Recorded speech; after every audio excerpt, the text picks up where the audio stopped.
attitudes qui sont très fortes. Merci. Emmanuel Mandon. Oui, merci, Monsieur le Président. Monsieur le Président Ekal, merci pour votre éclairage. C'est, je crois, très intéressant. Nous avons l'habitude de vous écouter. Et à ce stade de l'audition, vous nous avez déjà répondu à énormément d'interrogations. Vous avez dit déjà beaucoup de choses. Mais je voudrais revenir peut-être sur ce que vous aviez indiqué au Sénat. C'était en 2024, c'était l'année dernière. Il vous paraissait, vous disiez qu'il vous paraissait que les travaux de prévision, et ce sera ma première question, les travaux de prévision et les méthodes utilisées au sein du ministère des Finances n'avaient pas beaucoup changé depuis près de 20 ans. Alors, nous comprenons que tout cela pourrait être amélioré.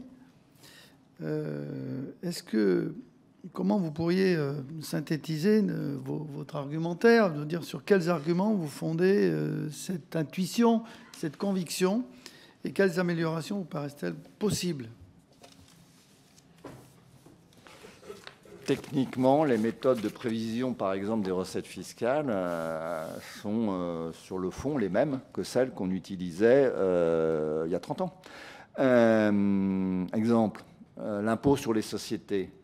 La prévision d'impôt sur les sociétés repose essentiellement sur un cadre, le scénario macroéconomique. Et dans le scénario macroéconomique, l'agrégat qui a toujours paru le plus proche, le plus pertinent, c'était l'excédent brut d'exploitation. Mais on savait déjà à l'époque que le BE des entreprises, c'est très loin du bénéfice fiscal. Et quand on connaît le bénéfice fiscal, il y a encore des choses qui s'y ajoutent, les reports de déficit, des choses comme ça.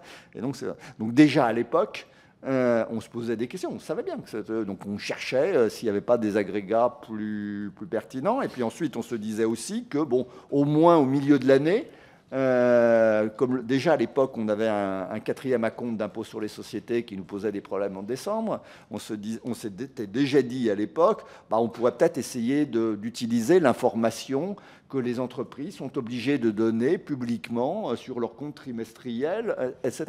Et puis alors, ça n'a pas marché, on n'a pas réussi, mais il faut dire à l'époque qu'il n'y avait pas Internet. Il fallait aller chercher, quasiment écrire aux entreprises pour avoir ce genre d'informations. C'était un peu plus compliqué. Donc aujourd'hui, je pense qu'on pourrait quand même, c'est quand même un peu plus facile, mais c'est pas forcément... la question se pose toujours de la même façon. C'est-à-dire que le problème, c'est que cette information que donnent les entreprises, c'est une information sur leurs comptes consolidés mondiaux. Ça ne dit pas grand-chose sur l'IS qu'ils vont payer en France. Et donc, comme on s'est dit là avec le comité d'experts, mais c'est le sujet, enfin, on le connaît depuis 30 ans, c'est il faudrait essayer de trouver des entreprises qui payent plutôt leurs impôts en France, alors il y en a, il y en a qui sont surtout franco-françaises, il y en a en plus qui sont des entreprises publiques, donc il y a eu un raté sur EDF, c'est clair. Donc... voilà, donc, mais voilà, donc c'est pour ça que je dis c'est un peu toujours la même chose. La TVA, les travaux qui ont été publiés par Laurent Bach, mais on faisait la même chose il y a 30 ans. Et donc on se posait les mêmes questions. On avait introduit ce qu'il montre, c'est-à-dire qu'il y a une déformation, probablement une déformation des emplois taxables. On l'avait déjà à l'époque. À l'époque, il y avait un taux majoré de TVA qui était beaucoup plus important. Donc il y avait une déformation de la consommation entre les produits soumis au taux majoré et au taux normal. Donc on introduisait dans nos équations, on disait, on fait évoluer la TVA comme les emplois taxables, mais on met un correctif pour tenir compte de cette déformation de la consommation. Donc on fait ça, on fait ça depuis 30 ans, mais on n'a pas trouvé. Voilà, mais depuis 30 ans, on fait des erreurs, on se trompe, on cherche et on ne trouve pas forcément. Deuxième question, je vous remercie pour cette première réponse.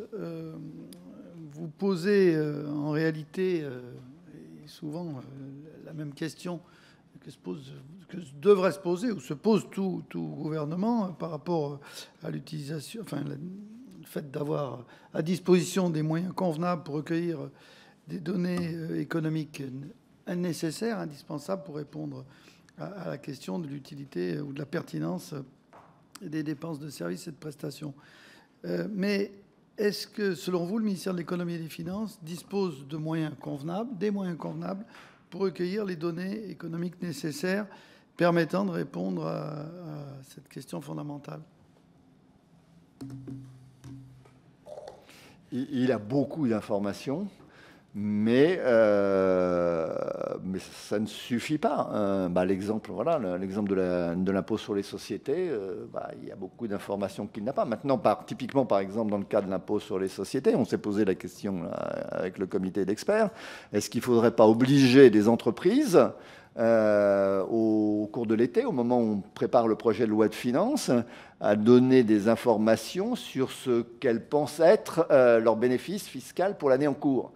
Mais vous voyez, dès que je dis ça, je rajoute une obligation supplémentaire sur les entreprises, si on le faisait. C'est-à-dire qu'elles ne vont pas le faire spontanément. Enfin, bon, peut-être 2 ou 3. EDF le fera, il est bien obligé de le faire. Mais les autres, ce n'est pas évident. Donc, il faut arriver d'une façon ou d'une autre à les obliger à fournir cette information, qui n'est pas la même que celle qu'elles fournissent, puisque ce qu'elles sont obligées de fournir, c'est des informations sur leur compte consolidé. Donc, et c'est souvent comme ça, c'est-à-dire que si on voulait avoir plus d'informations, il faudrait obliger les acteurs économiques à fournir cette information. On considère souvent qu'ils sont déjà très réglementés et qu'ils ont déjà beaucoup d'informations à fournir. C'est pas évident. Très bien, merci. Dernière question rapide. Vous avez recours à FIPECO à des données statistiques fournies par l'INSEE. Est-ce qu'à l'expérience, les méthodes et l'interprétation des données utilisées par l'INSEE vous paraissent suffisamment robustes pour garantir la qualité de l'information sur laquelle s'appuient les politiques d'ailleurs économiques et sociales du gouvernement? Je pense que l'INSEE fait très sérieusement et très professionnellement son travail, sous le contrôle d'Eurostat, notamment pour tous ces agrégats de finances publiques, etc. Après, on peut avoir des débats, mais que les économistes ont, que les comptables nationaux ont, sur le périmètre des dépenses publiques, sur des conventions comptables, etc. Bon, voilà, je pense que compte tenu de ces conventions, de ces méthodes, c'est très bien fait et pas de critique à faire. Après, je dirais, l'agrégat macroéconomique le plus important, c'est le produit intérieur brut. Depuis qu'on mesure un produit intérieur brut, on sait que il pose des problèmes, qui ne mesure pas des tas de choses. Il a quand même, je rappelle quand même qu'il a un gros intérêt, c'est quand même justement cette élasticité des prélèvements obligatoires au PIB, qui montre que, quelque part, il représente quand même assez bien l'assiette sur laquelle on prélève les prélèvements obligatoires. Après, il y a des tas de choses qui ne mesurent pas, en revanche. Merci, j'ai des questions supplémentaires.